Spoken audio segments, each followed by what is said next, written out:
isso? Olá, bem-vindos, eu sou o Janderson Rios e atenção, senhores e senhoras, meninos e meninas, está começando o primeiro programa Personalidades. Claro que é um talk show diferenciado, porque aqui irá passar as verdadeiras personalidades para contar muita história e, claro, sempre com a sua interação através do nosso chat aqui do lado esquerdo. Você manda a sua pergunta.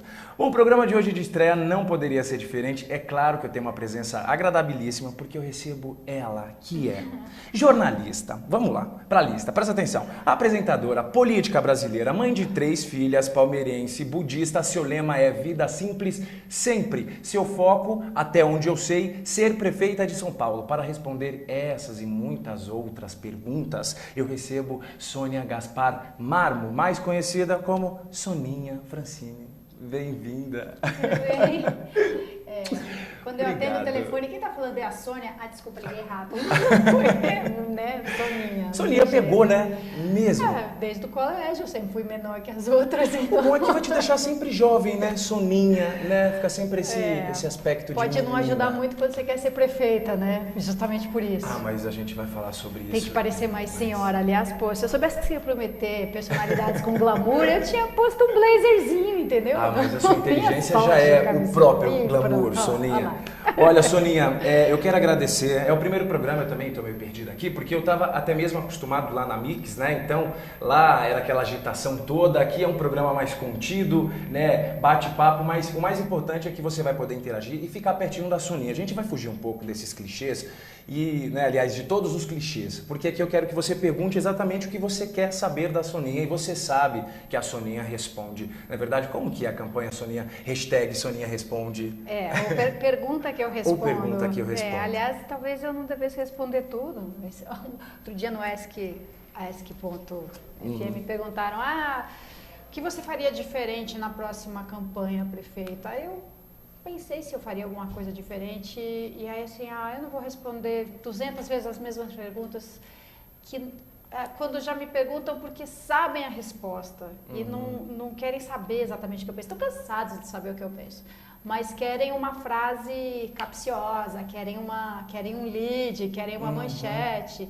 Então, na sabatina Folha UOL, por exemplo, que foi um caso assim, né, emblemático, uma sabatina, não lembro se tinha meia hora ou 1 hora. E passamos uns 10 minutos discutindo seriamente, eu e 3 jornalistas, a legalização da maconha. Não, mas como seria? Não, pá. Sempre tem uma provocaçãozinha ou outra, especialmente a Bárbara Gância, que é assim o tempo todo e tal. Então, depois de uma longuíssima discussão sobre isso, sai na capa do UOL, Soninha quer vender maconha em bares. Como se já não bastasse, né? O que eu não faria na próxima campanha, eu não responderia perguntas sobre temas que não são perguntas de verdade. São tentativas de criar constrangimento. Então, assim, o que eu já respondi 200 vezes, mas se perguntarem hoje, pode... Olha, Soninha, falar com você... Eu só divaguei um pouco, porque eu lembrei de uma outra pergunta que me fizeram. Mas algumas são inevitáveis, né? Não, olha, tudo bem. Entrevistar você rende muita pauta, né? Eu fiquei aqui, ó. Muita pauta, porque ela fala sobre tudo. Ela fala sobre esporte, ela fala sobre economia, ela fala sobre trabalho social, ela fala sobre política, enfim. Eu sou enxerida. Sem o Caetano Veloso da minha parte. Soninha, você começou a falar de política, aí eu peguei a fichinha aqui, política. É o seguinte, comecei bem leve, só pra gente abrir aqui o programa de estreia. Eu vi que você vai lançar um livro pra criança falando sobre política, né? Como que vai ser esse livro, o que vai ter lá, de conteúdo, enfim. Serão 3, na verdade. Um já tá com o texto pronto, porque é um livro infantil, então é bem mais econômico nas palavras. Mas nos 10 capítulos, 3, né? Nos 3 eu vou falar sobre política, o que é de verdade e não a impressão que a gente ficou de política, não só no sentido de que é uma coisa desonesta, horrorosa, mas pare e pensa um pouco o que para que serve a política. E eu mesma falando disso lá atrás, nos tempos de MTV, ou até no primeiro programa que eu gravei para o PPS, logo que eu entrei no partido, eu falava, você pode não gostar de política, mas ela faz parte da sua vida, sabe? Tem a ver com a qualidade do ar que você respira, tem a ver com a água, o bendito buraco na sua rua. Então, era uma abordagem mais utilitária, assim, da coisa. Tipo assim, olha, vai mexer com a sua vida, então é melhor você se interessar. Não é que isso deixou de ser assim. Mas, espera, vamos pensar um pouco além disso.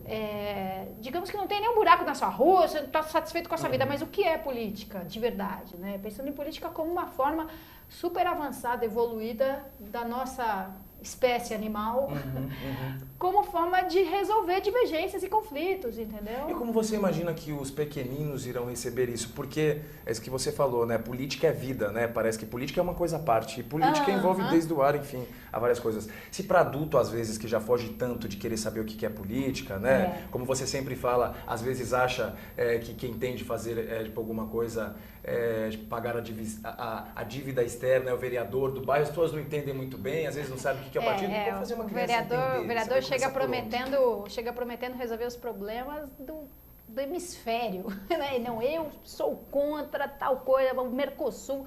Legal como manifestação de uma ideia, de um pensamento. Não, eu acho que o Mercosul não deveria ter incluído a Venezuela. Mas às vezes um candidato a vereador se apresenta como alguém que é capaz, com o seu mandato legislativo na Câmara Municipal, de realmente interferir nesses assuntos. E às vezes o candidato a vereador pensa mesmo que ele pode interferir em determinados assuntos. Então, realmente, as pessoas, crianças, adolescentes, jovens, adultos, não sabem, até porque ninguém explica. E tem um susto quando chega lá, Soninha, por exemplo, tem um cara lá da padaria que é popular do bairro, que já faz política, se filiando em algum partido, enfim. E aí meu concorre à Câmara ou então algum outro cargo e chega lá, fica decepcionado por ver que o sistema é totalmente diferente, aquilo que as pessoas têm acesso. Fica decepcionado porque ele imagina assim que ele vai ter muito poder para resolver a falta de hospital lá. Ele prometeu de verdade, assim, de coração, não, quando eu for vereador, eu vou trazer o posto de saúde para cá, eu vou canalizar, córrego, sei lá. E aí ele vai aprender que ele não tem como fazer isso. Quem faz isso é o Poder Executivo. Ele pode, quando muito, colocar uma emenda ao orçamento, como assim, designando que aquele recurso no orçamento da prefeitura será destinado à construção de um hospital. Ainda assim, não é garantia nenhuma de que o hospital venha a ser construído. Até porque não é só da vontade das pessoas, que pode ser super legítima, mas não é para ter um hospital em cada um dos 96 distritos da cidade, tem toda uma lógica do SUS, enfim. Aí o vereador, muito sinceramente, às vezes ele se decepciona com isso. Aqueles que continuam decepcionados são muito honestos. Agora, aqueles que percebem o seguinte: olha, tá bom, eu não vou resolver mesmo, mas eu vou colocar lá uma emenda no orçamento e a minha parte eu fiz. Aí ele passa 4 anos se gabando de ter feito uma emenda orçamentária que prevê a construção de um hospital, sabendo que de verdade aquilo não significa muita coisa na realidade. Por que será que as pessoas acreditam ainda e... Porque não sabem, Porque não sabem, exatamente. Por isso que eu quero começar com as crianças. Não, as crianças, elas têm uma curiosidade em relação a qualquer coisa do mundo que inclusive tem a ver com política. Não se você chegar lá, né, despejando regras e, sei lá, textos chatos. A política pode ser muito chata. A política pode ser muito chato, muito cansativo. Mas explicando, né, fazendo pensar mesmo, como é que se resolve um problema no bendito condomínio, entendeu? Você tem um cachorro, seu cachorro faz barulho, o vizinho reclama, mas o vizinho também faz outro tipo de barulho. Como é que a gente resolve isso? É no par ou ímpar? Não. É na queda de braço? Não. É politicamente. E eu, como eu dou muita palestra em escola, adoro, me chama que eu vou, essa é outra hashtag, me chama que eu vou. Eu dou palestra para molecadinha, assim, dessa idade, para quem é o primeiro livro, 8, 9, 10 anos, e eles escutam com maior interesse. E você está dando aulas de reforço escolar também para molecadinha e aulas de inglês para todas as idades. Eu sou boa de explicação, sabe, Janderson? Eu sou professora de formação, assim, na veia, eu fiz magistério, adoro alfabetização idosa, criança, jovem, adulto. Adoro explicar. Então, explicar política para mim é a realização de uma vocação, assim, de professora primária, entendeu? Adoro, adoro. Aulas de inglês você começou lá na comunidade de Heliópolis, né? Voluntária, Desde quando sim. que você começou dando aula? Acho que uma vez por semana, né? Era uma vez por semana, eu estava na MTV, acho que deve ter sido lá por 95... Já faz tudo ou isso menos, 94. Conhece? Faz, mas você é pequeno, viu? Eu sou persistente, né? Eu quando, assim, tem horas que eu realmente me convenço de que eu tenho que desistir, como quando eu desisti de fazer faculdade de educação física, tipo, Sônia, foi, muda de plano. Enfim, a Raquel nasceu quando eu estava no terceiro colegial, aquela história toda, quando eu terminei o terceiro colegial. Mas tem uma hora que eu disse, agora o Janderson, entendeu? Eu sou persistente, vocês não viram nada.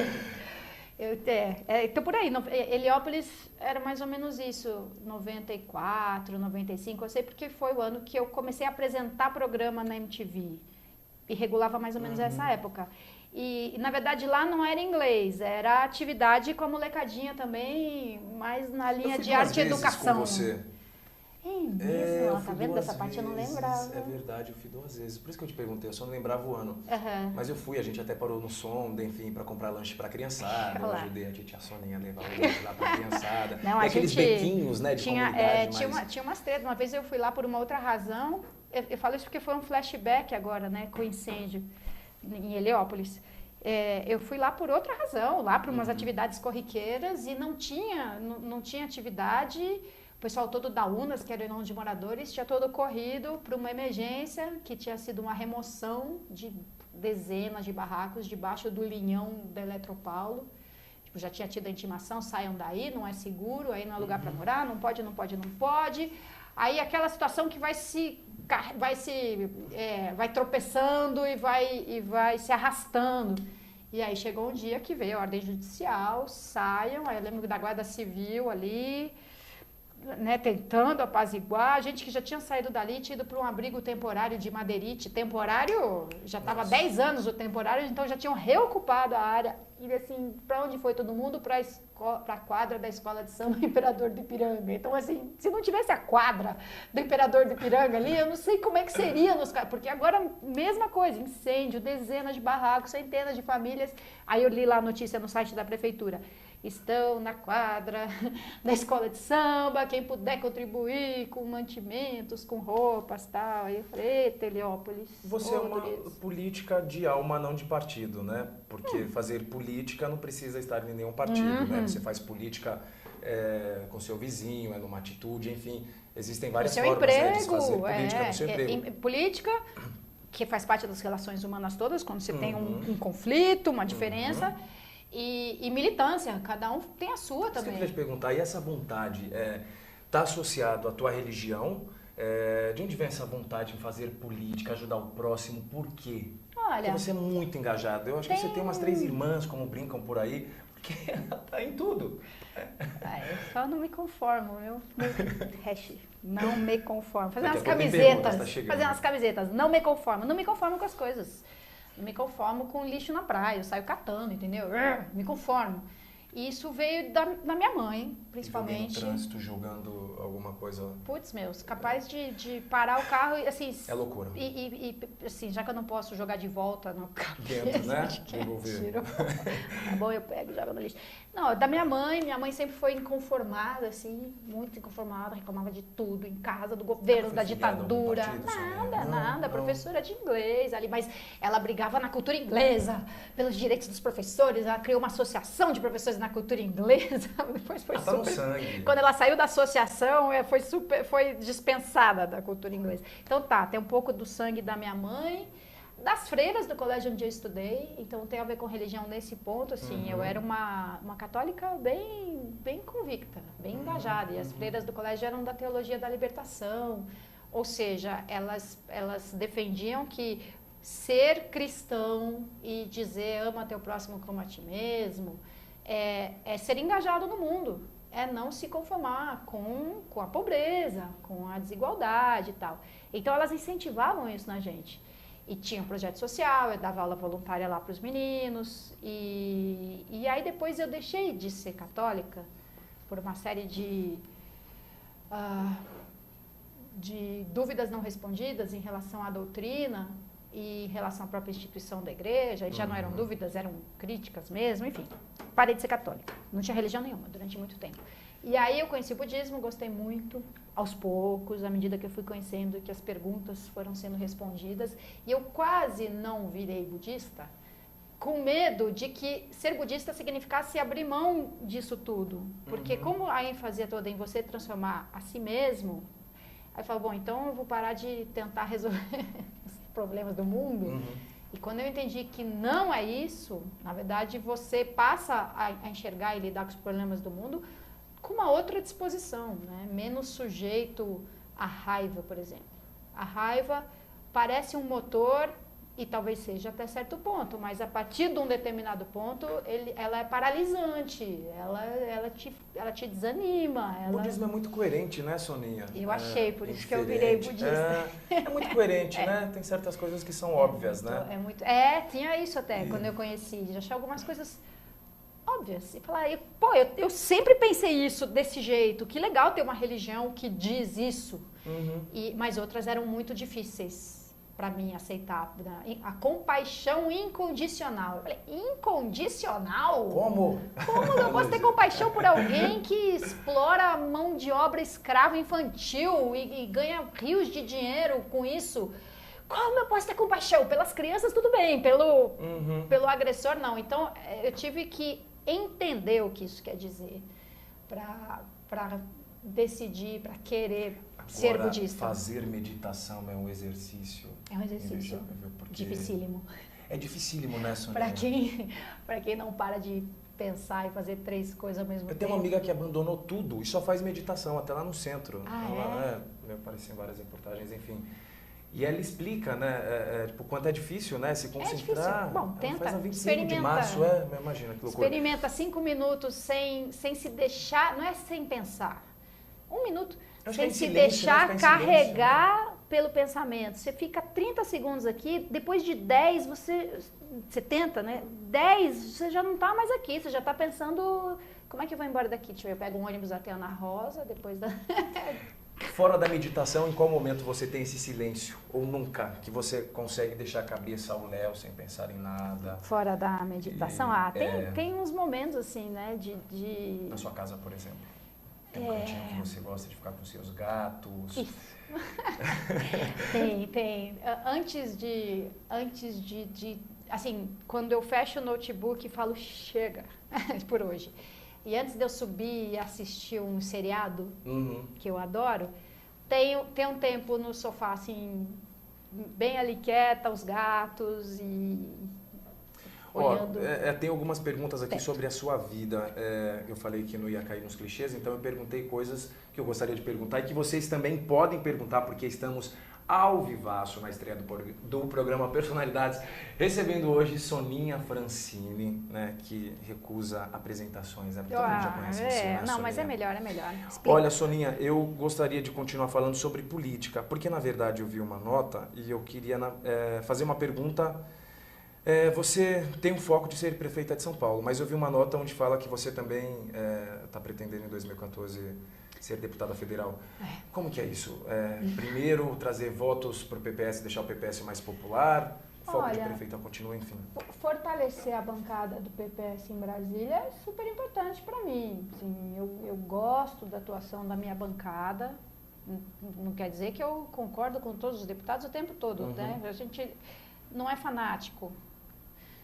Mas gosto muito, assim, o nosso líder, os deputados por São Paulo, o Jordi, que é deputado pelo Pará, gente muito boa. Então a gente precisa ser mais numeroso, né? Fica um partido desse tamanhozinho, assim, tentando interferir no rumo das coisas, é difícil. Mas não é nem porque eu quero fortalecer o partido simplesmente. Eu posso ter outras maneiras de tentar sair por aí falando, defendendo, explicando o que o partido propõe e tal. Mas eu cansei de ficar reclamando daqui, sabe? Eu disparo 200 e-mails para as ouvidorias, para portal de transparência, serviço de atendimento ao cidadão. Se você liga para 156, exigindo explicações, exigindo informações, sabe, fazendo as queixas por mim, pelas outras pessoas. Minha empregada chega e conta toda semana assim um tormento que ela passou entre AMA e UBS, pronto-socorro e hospital geral. Aí fala, senta aqui, conta direitinho, data, hora. Aí eu mando um e-mail desse tamanho assim para a ouvidoria. Vai chegar um monte. Porque assim, Tânia, não pode ficar por isso mesmo, você tem que reclamar. E hoje, antes de eu vir para cá, recebi uma ligação, porque eu reclamei da unidade de saúde, onde eu sou matriculada, fui lá para consulta e a médica tinha faltado. Aí eles me ligaram para explicar. Não, é que ela falta mesmo, às vezes, tipo... As pessoas fiscalização. Formam, meu Deus. Falta fiscalização, porque às vezes eu ligo no 56 também, e você vê que o atendente acabou de chegar, colocar o seu headphone lá, ele não sabe nem o que está acontecendo, você fala uma rua, ele não sabe nem se fica na Zona Oeste, se é uma rua da Zona Sul. Falta preparação, falta preparo de um modo geral. Falta, assim, agora mesmo o preparo é difícil quando na própria prefeitura se bate cabeça sem saber quem é que faz o quê e para onde vai. Então, a pessoa mais bem intencionada do mundo em fazer um super preparo para o atendente do SAC lá, do Serviço de Atendimento ao Cidadão, teria dificuldade. Quando eu era subprefeita na Lapa, eu tentava transformar esses caminhos, por onde vai, faz o quê, numa coisa mais compreensível. Janderson, a gente sentava em torno da mesa e pegava todas as pilhas de instruções para tentar fazer daquilo um caminho simples e compreensível. Não dava para simplificar. Parece que a zona outro, que é. Né? Não, e são pilhas de regras antigas.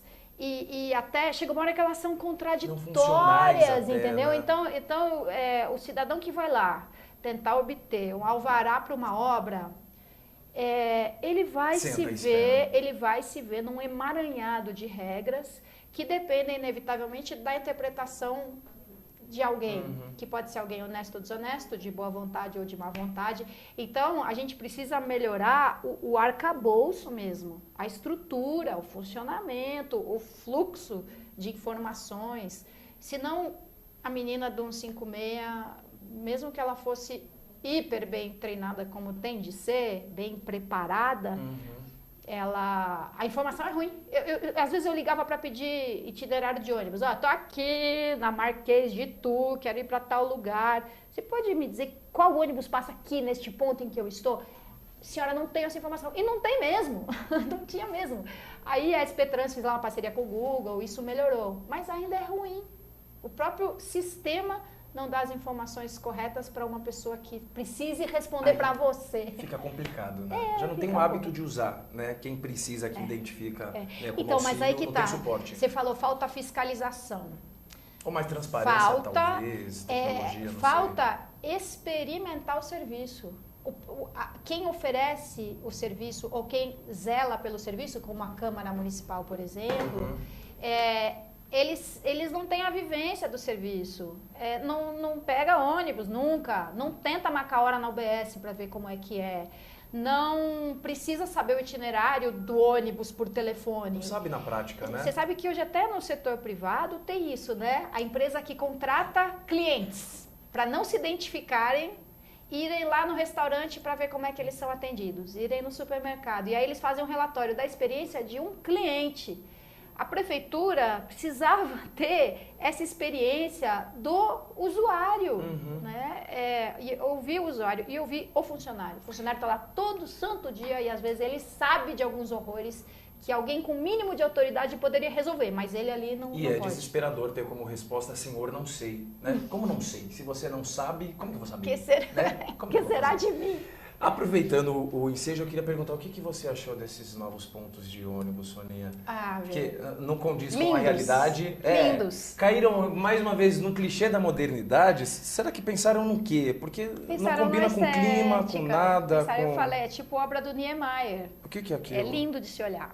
Usar é que é um problema. Não funciona. Não, e foram instalados logo no começo do ano, né, no verão. Então, é coisa de quem não usa. O arquiteto, acho que é o Índio da Costa, ele é brilhante, ele fez toda a reformulação dos quiosques de Copacabana, mas não funciona. Não funciona porque é quente pra caramba no verão. São Paulo é uma cidade fria, com chuvas fortes, não tem nenhuma proteção lateral. Imagina, né? E não tem o que mais precisava ter no diacho do ponto de ônibus. Claro, precisa ter cobertura e assento, lógico. Mas informação, pelo amor de Deus, que ônibus passa aqui, de quanto em quanto tempo, de 15 em 15 minutos, de meia em meia hora. Não tem. Quantas cidades tem essa informação? E aí muda tudo, né? Porque o cara sabe que ele tem que pegar o ônibus às 10 horas. Então ele sabe que 10h05 passa na porta dele, ele pode contar. 10h05 ele pegou o ônibus, ele chegou no trabalho no horário. E aí a sequência das coisas fica tudo no seu lugar, né? Muda tudo, né? Completamente. Por enquanto, quando você tem os ônibus tão presos no trânsito, ou no trânsito comum, misturado com um carro particular, automóvel particular e tudo, ou no corredor de ônibus, porque tem essa estupidez, os nossos ônibus ficam presos no trânsito de ônibus, no congestionamento de ônibus no corredor, porque ele é mal gerenciado, mal operado, fica difícil ter a previsão exata da hora que o ônibus vai passar, porque na Alemanha é assim, 14h06, 14h19, e ele passa nesse horário. Mas por quê? Porque a velocidade e a fluidez do tráfego para eles são super previsíveis. Aqui não. Mas ainda assim, se você fala que o ônibus sai de meia em meia hora da garagem, você já consegue se programar mais ou menos. Então faltou essa informação, faltou conforto. Não tem conforto. E tinha mais alguma coisa. Eu passei hoje na Avenida Pompeia, que é perto de onde eu moro. Tem uma reclamação de novo é o caso de quem usa, né? Tem uma reclamação dos usuários de ônibus da Avenida Pompeia, antiquíssima, que é assim, o primeiro ponto depois do Sesc Pompeia é lá pra cima.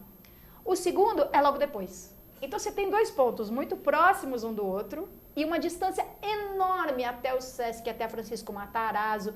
Então as pessoas pedem, não consegue, que era para ser só o Conselho de Segurança Comunitário, mas virou o lugar onde se pode reclamar de tudo, é o único, e que está todo mundo ali. E aí eles imploravam, por favor, traz o primeiro ponto mais para baixo. Eu passei hoje lá e instalaram o ponto novo, lindo, maravilhoso, no mesmo lugar errado, que os usuários sabem que está errado. Quem olha de cima no mapa pode falar assim, que diferença faz uma quadra, 2 quadras ou 3? Faz muita diferença. E todo mundo fica impotente, né? Porque fala, o que eu vou fazer? Né? O que eu posso fazer? Porque tem a impressão, não, vai ser a primeira reclamação e lá mesmo vai ficar. Só a minha. Soninha, eu queria aproveitar também para perguntar, já que a gente está falando de transporte, que eu não consegui ainda ir para as outras pautas, mas você pode participar. É porque eu falo, ele é um amor de entrevistador, porque ele me deixa falar. Meu prazer que está sendo. Não sei como é que você tem tanto a dizer, Soninha, eu sinto uma saudade de você na TV, mas a gente vai falar sobre TV daqui a pouco. Eu queria só aproveitar e perguntar, porque você levanta a bandeira também de não só transporte sobre trilhos, mas também de todo o sistema coletivo de ônibus. O que pode ser feito hoje, o que a prefeitura, o que a máquina pública tem que pode fazer, e, enfim, o que pode melhorar. Porque o que a gente vê no comercial não é verdade, né? De não sei quantas linhas, isso é só comercial. Não sei quantos quilômetros de faixa exclusiva. Se você faz uma faixa exclusiva na Paulista, como foi feito agora, e você continua tendo na Paulista 10 linhas redundantes, os ônibus vão ficar parados um atrás do outro na Paulista. Quantas vezes as pessoas já viram um ônibus saindo do corredor, ou da faixa exclusiva? Do corredor não dá, porque tem uma barreira física que impede. Mas de uma faixa exclusiva, por quê? Porque o ônibus está parado atrás de 10 outros. E aí dá problema. Né? E aí vem o táxi, né? E na Paulista ali, o corredor do lado direito, ali você tem uma série de acessos. Aquela ladeira do lado do MASP, por exemplo, ali é terrível. Então, o corredor ele acaba sendo interrompido, a faixa exclusiva, porque tem carro para entrar, tem carro para sair. Então, tem vários estudos mostrando como seria melhor a faixa de ônibus na Paulista ser do lado de dentro e os pontos serem ali no canteiro central. Então, assim, essa é só uma das alternativas. Certamente tem outros estudos demonstrando que não. E a calçada ficaria livre, né?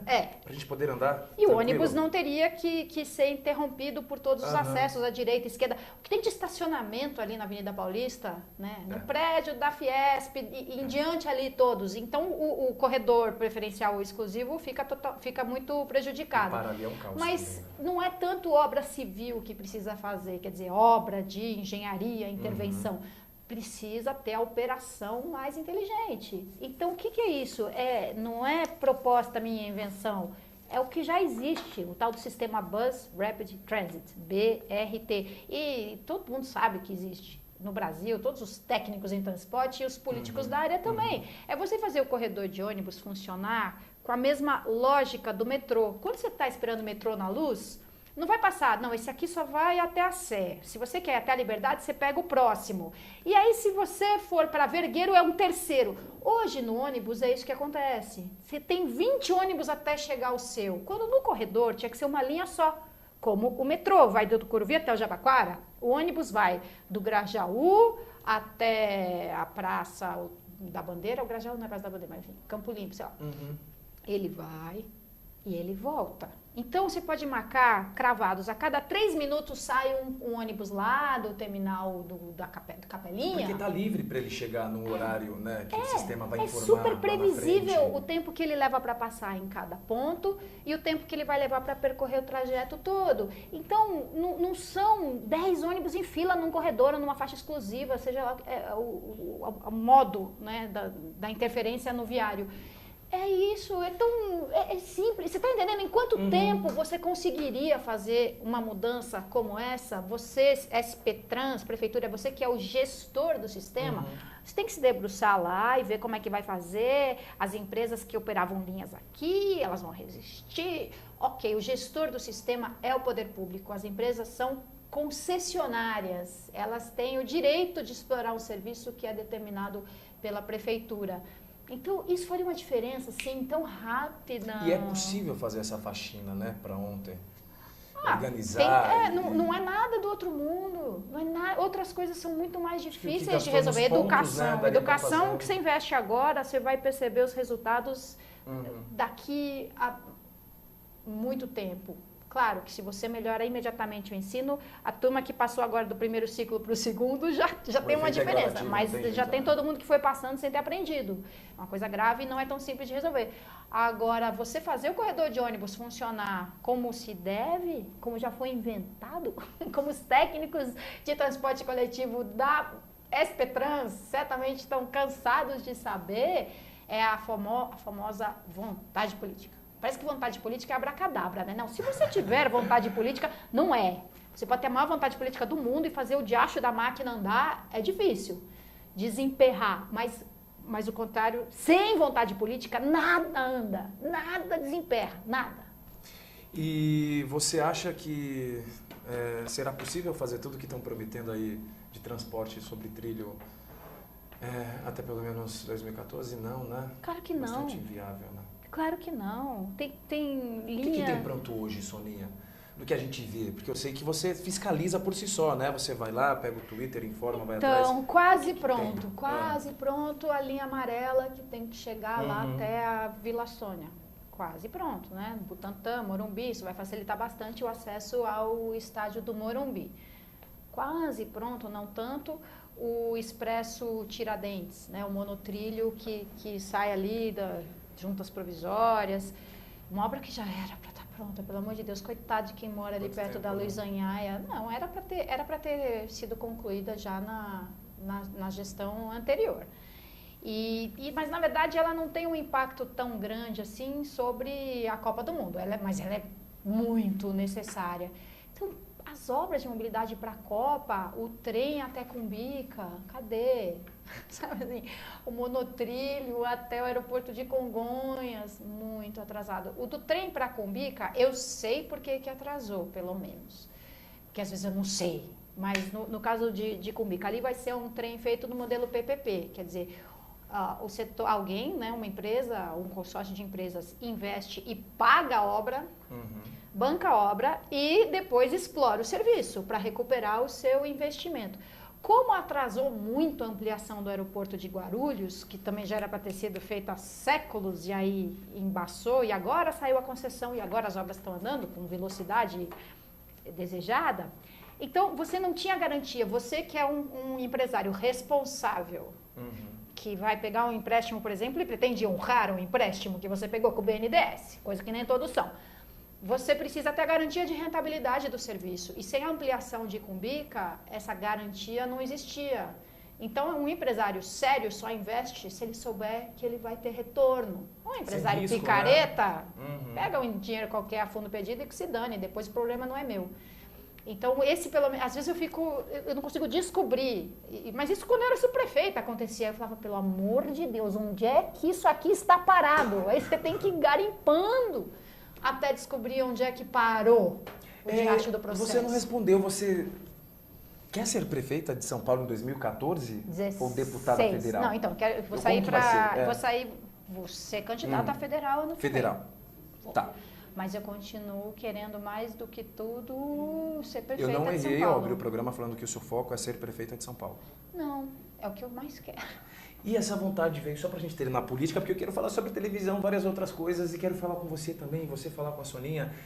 Só para terminar, quando veio essa vontade, quando que te despertou numa metrópole desse tamanho? Quero ser prefeita de São Paulo. Quando que veio? Quando eu fui vereadora. Quando eu fui vereadora e vi o que era impossível para um vereador, não só por causa dos limites reais, institucionais do poder legislativo, mas o quanto as coisas se resolvem no nível do poder executivo mesmo. Eu achava que legislando você conseguiria resolver várias coisas. E nossa, como eu me enganei.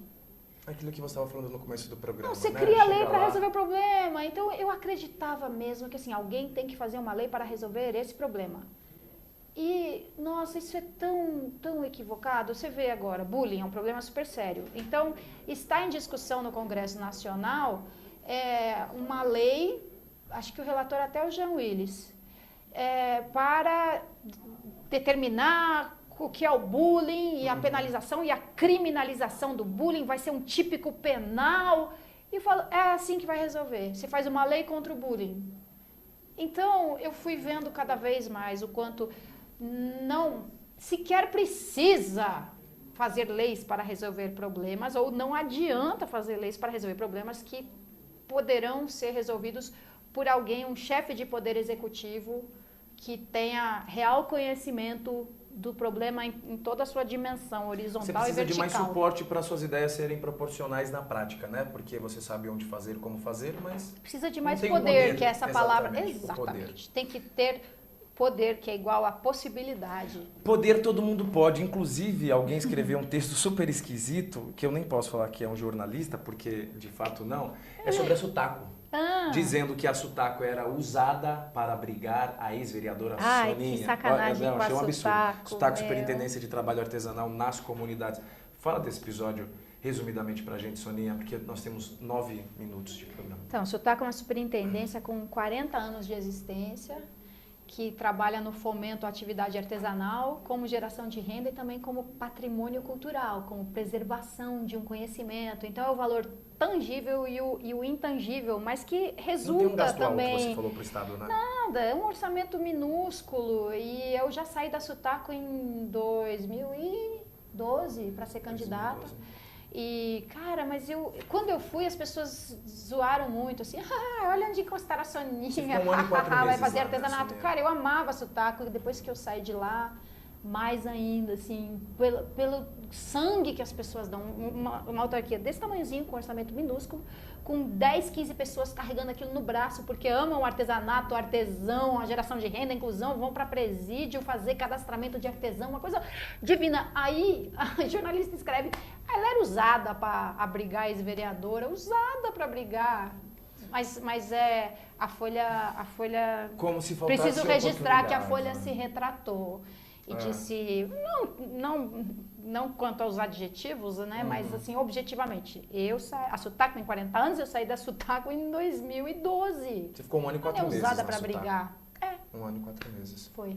A Sutaco chegou ao fim, definitivamente? Olha, o pessoal se mobilizou tanto, colhendo assinaturas e com maior facilidade pegando assinatura de quem conhecia o trabalho e aí eu mandei meus e-mails também, o secretário da Casa Civil, tudo que eu pude fazer, dei entrevista e tal, e parece que pelo menos eles já perceberam que algumas funções da Sutaco precisam ser preservadas e não adianta transformar a Sutaco num departamento de uma outra secretaria que não teria como manter uma boa parte dos serviços que ela presta hoje. Então, assim, ainda acredito que a decisão pode ser, não sei se totalmente revertida, mas reencaminhado para não acabar o serviço maravilhoso que a Sutaco presta.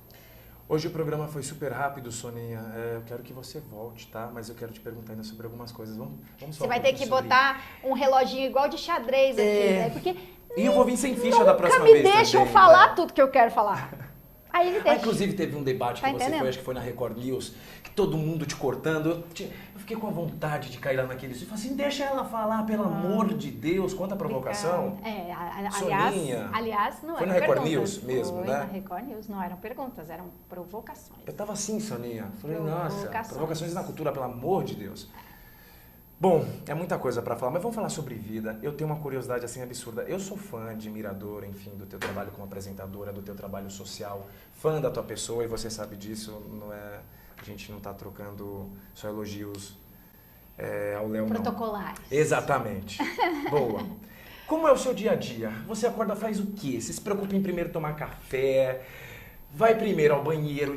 O que você faz? Acordei. Assim que eu acordo, eu sento na cama e faço uma meditação, porque me conhecendo, eu sei que se eu já começar com os outros afazeres, eu vou... Não, depois na hora do almoço eu paro e faço a meditação. Então, primeira coisa, acordo, eu sento em posição de meditação, eu tenho um altar no meu quarto. É para organizar o dia? E eu faço a meditação. É para organizar a cabeça. A mente, para tentar ter paciência e determinação e disciplina, todas as coisas. Determinação eu faço, paciência e disciplina é com Aí eu saio da cama e renovo as oferendas do meu altar. Aí eu passeio com o cachorro, adoro acordar cedo, acordar cedo, adoro o frio da manhã. Adoro. Então eu saio com o cachorro de manhã cedinho, aí volto, cuido dele, cuido dos gatos, ligo a televisão no Bom Dia Brasil. Vício, desgraçado, que já é um desafio para meditação, né? O mau humor já começa de manhã assim, quanta coisa errada. Mas já ligo Bom Dia Brasil, já vou tuitando do celular, impaciente, enquanto eu tomo meu café nada saudável. Café com leite e pão com manteiga. Falando em nada saudável, eu quero saber da sua alimentação, porque esses dias em uma entrevista você falou que a Júlia deixou um post-it. Mãe, tem miojo. Como que é? Você leu tudo, hein? Você realmente se prepara. Eu acompanho você, Soninha. Então, a minha alimentação é um lixo, cara. Por falta de tempo. Boa desculpa. Né? Falta de tempo, mas se você se determina a isso... Então, finalmente, eu encomendo lá minha cesta orgânica que entrega em casa. Em casa, o pessoal ali da Feira Orgânica do Parque da Água Branca me manda uma caixa de papelão, eu encomendo ali por e-mail e tal... E metade daquilo eu preciso salvar depois, porque já está estragando, sabe? Então, essa é uma disciplina que eu não tenho para preparar uma refeição saudável. Eu gosto de beterraba e brócolis. Eu gosto de iogurte com granola. Mas eu sou muito indisciplinada, muito desorganizada para isso. Então, eu como ontem, eu almocei... Não tinha miojo no armário, ridículo, não tinha miojo, eu consegui acabar com o estoque de miojo. Olha. Aí eu almocei, eu tinha uma reunião às 2h, quando eu me dei conta que não tinha o que cozinhar, aí eu almocei pão com ovo cozido e rodela de tomate, tipo, patético. Soninha, seu lema, vida simples sempre, e isso é o que mais me fascina em você, desde sempre, desde a MTV, desde a cultura, desde o Saia Justa. Isso é o que mais me chama a atenção. Você é consumista em alguma coisa? O que você consome? Livros, eu já fui na sua casa uma vez, tem pilhas e pilhas de livros, né? Livro e CD. E eu gosto muito de coisas de casa, tipo, que caneca. Inclusive você pode levar da personalidade, viu? Mas gosto muito de coisas de casa, assim, os enfeites e, sabe, as velas, as canecas. Eu preciso me conter. Ainda mais agora que eu não tenho receita essas fixa. Coisinhas você gosta de comprar, adoro pra casa. Artesanato. Sotaco a Lilian, quando eu fui trabalhar no artesanato, a Lilian, minha fiel escudeira, ela falou, cara, você tá ferrada. Porque ela sabia que eu ia querer comprar tudo. Mas você ganhou bastante presente lá também, né? O tempo Ganhei, que você ficou na ganhei superintendência. umas coisas maravilhosas, assim, uma bordadeira de Minas Gerais. Me deu uma capa de almofada que até hoje eu tenho, assim, Você usa umas bolsas na diferentes parede. também, né? Que são bem artesanais, né? Adoro, adoro. Eu acho adoro. muito legal. Colares, enfim. Ai, Soninha, tem muita coisa pra te perguntar, eu não perguntei nem A 80%. culpa é só sua porque você não me interrompeu quando eu tava falando as coisas. Não, mas jamais. Começou. Olha, a caneca é sua, Ah, tá? sério? Eu não tava... É sério. Mas... Não, é sua. Pô, então, Pra abençoar ó, o programa. Jabá, personalidade. Pois é, quem é passa por aqui. Por isso que a Soninha veio na estreia pra abrir, né? Ô Soninha, olha, ficou muita coisa sem te perguntar. O chat aqui tava parado, eu não consegui falar com os internautas. Mas isso é uma boa desculpa pra você voltar, porque, né, entrevistar você. Eu só quero agradecer algumas pessoas, super rápido. Eu quero agradecer a apresentadora Ana Caline, da TV Assembleia de São Paulo, que é uma amiga querida, que fez todo o contato. Enfim, Aninha, meu amor, muito obrigado. Quero agradecer ao Anderson Macedo, da GPTI Filmes, que está sempre junto, acreditando no Janderson e na insistência deste garoto. Eu quero agradecer ao Arthur, aqui da AltV, ao Alberto Luchetti e todo mundo que acompanha o trabalho, Ivan Deus, Tatiana Godoy, Alisson Falco Neres e toda a turma da internet. E lembrar também que sexta-feira que vem tem mais aqui às 2 horas, ao vivaço, sem atrasos. Soninha, deixa um recado aí. Eu vou até abandonar as fichas, né? Depois a galera revê isso na internet. Recado, a gente tem mais liberdade e poder do que normalmente usa. A gente até se protege, assim, se escolhe, mas o que eu podia fazer? O que eu podia fazer? Pensa se você não podia mesmo fazer alguma coisa. Isso vale para decisões cotidianas. Dentro da sua casa, né? Partindo da sua casa. No trabalho, seja ele qual for, e na política vale também, assim, o que a gente pode fazer? É assim, odeio esse é assim, como se não dependesse em nada da vontade das pessoas. Então, eu tenho isso pra mim, assim, a gente tem mais poder e liberdade do que normalmente a gente usa. Se diz tolhido e pensa bem se está. E por isso eu queria falar mais também do seu plano de governo, mas não vai dar. Desde da estética do seu programa, estava tão redondinho, tão bonito, tão valeu. objetivo, dinâmico, enfim. Obrigada. E várias outras coisas que a gente vai ter de deixar. Depois a gente vai falando aí pelo chat. Tá bom. Eu entro semana que vem. Pois perguntar. Você continua ainda fazendo o Twitchcam? Ainda? Faz tempo que eu não faço, faz tempo. O último eu tava lá. Você tá sempre olhando vários RTs. Soninha, eu quero agradecer. Obrigada. Fiquei muito feliz. Parabéns. Obrigado, muito obrigado, viu? Por você conseguir Boa tempo sorte. nessa tua agenda. Eu não sei se é a irmã ou se é a Soninha mesmo que veio, porque ela tá no protesto, ela tá na TV, ela tá na passeata, ela tá na casa, ela tá escrevendo, ela tá num blog, ela tá na internet, ela é Soninha, ela tá conectada, ela tá online o tempo inteiro. Desliguei o celular, hein? Pois é. Valeu, parabéns. Bom, obrigado, viu? Muito boa Obrigado sorte, mesmo. longa vida. Obrigado. Bom, eu quero agradecer a você que ficou aí acompanhando o nosso programa de estreia, recebendo hoje Soninha Francini, e pedir desculpa, lógico, por o nosso chat não estar funcionando, mas sexta-feira que vem o ajuste vai estar tudo prontinho, tá bom? A gente consegue facilitar a nossa comunicação. Afinal de contas, o programa o apresentador aqui é só a ponte do convidado até você, né? Então, assim, é um programa 100% interativo. A AltV é pioneira nesse quesito de web TV, é a primeira web TV há 11 anos, fazendo a diferença no quesito de webs TVs. Então eu quero agradecer a você que ficou conectado e dizer que sexta-feira que vem tem muito mais às 14 horas aqui na AltV. Obrigado, a gente se vê. Tchau.